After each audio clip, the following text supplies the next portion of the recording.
Bienvenue chez les partenaires du secteur Elmer. Mais avant de débuter, ne vous gênez surtout pas pour nous appeler par notre petit nom, les PSA. On aime bien ça. Prenons un instant pour revenir en arrière et comprendre le chemin parcouru par les PSA. Suivons sa ligne du temps d'hier à aujourd'hui. Commençons par le commencement, en 2004. C'est l'année de naissance du regroupement Les partenaires du secteur Elmer, pour donner suite aux besoins du milieu. Les PSA, c'est le seul réseau du secteur qui regroupe les écoles, les CPE, les groupes communautaires, les institutions et les associations diverses d'Elmer. Toujours en 2004 vient les premiers comités. Le 0-5 ans, la prévention Action Jeunesse et celui des saines habitudes de vie. En 2007, c'est à ce moment que la Fondation Lucie et André Chagnon et le gouvernement du Québec créent Québec en forme pour administrer un fonds de 400 millions de dollars sur une période de 10 ans. Le regroupement des PSA bénéficie de ce soutien et c'est cela qui va renforcer le lien entre les PSA, les écoles et les CPE.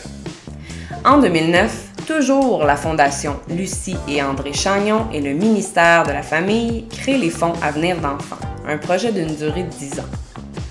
Les PSA bénéficient de ce soutien et c'est cela qui va renforcer les partenariats avec les CPE et les garderies du secteur.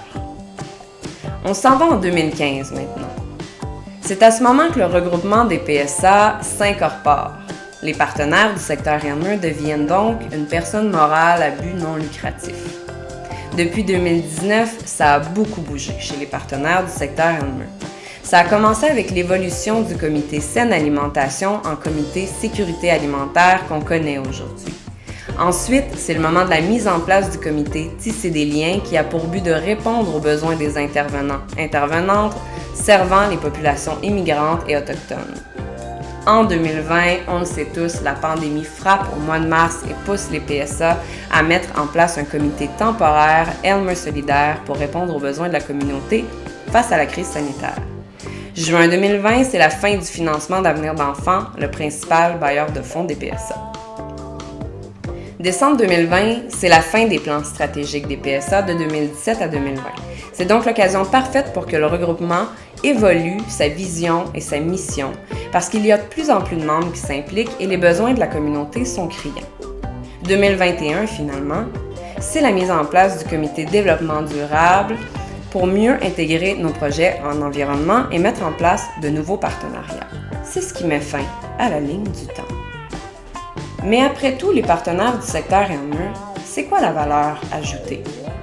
Être membre du réseau des partenaires du secteur Elmer permet bien des choses. Se doter d'une vision commune du développement et travailler ensemble dans la même direction. Mieux cibler les problèmes à résoudre en développant des actions concrètes. Être plus inclusif pour servir la population d'Elmer dans son ensemble. Acquérir plus de connaissances et mettre à contribution les forces pour la communauté. Améliorer les chances de pérennité des projets. Avoir accès à de nouvelles sources de financement et bénéficier de l'expertise des gens. Renforcer la participation citoyenne et rester informé de ce qui se passe dans la communauté et bâtir un sentiment d'appartenance à la communauté. Dans le fond, la mission des partenaires du secteur Elmer, c'est d'être ensemble. Le regroupement des partenaires du secteur Elmer, c'est une table de concertation qui a pour objectif de soutenir la création et la synergie d'environnements favorables à un mode de vie sain et au développement des communautés. Donc, en gros, ce qu'on souhaite vous dire, c'est qu'on a besoin de vous. On a besoin de vous. Nous avons besoin de vous.